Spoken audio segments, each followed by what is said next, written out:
शिवाय नमः ल अक्षता दिनुहोस् भनेको छैनलाई यसो अलिकति सेतो अक्षता लिएर चाहिँ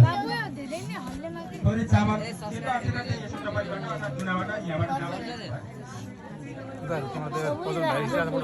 ओम अचिन निवेदन याव प्रियादु सदा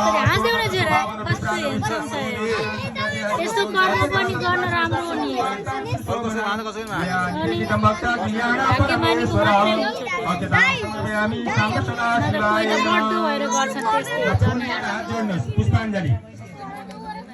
ओम विजन्ननु कपदिनो विशल्यो पाणबाम उताने शल्य सदाई कबाबो ठुलो भयो भने अनि हेर्नु पर्छ यस्तो सेवन्तिका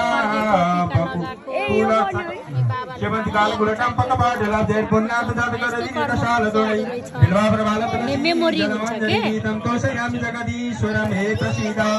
पुष्पाणि समर्पयामि श्री साम सदा शिवाय नमः सराइदिनु बेलपत्ती लिनुहोस् बेलपत्ती सबैजनाले एक एकवटा लिनुहोस् तीन पात भएको बेलपत्ती बाबालाई खुसी लाग्छ त तिमी खुसी भयो बेलका पात आछ नि हेर्नु दिनुहोस् लापत्ती अहिले अब तपाईलाई होला नि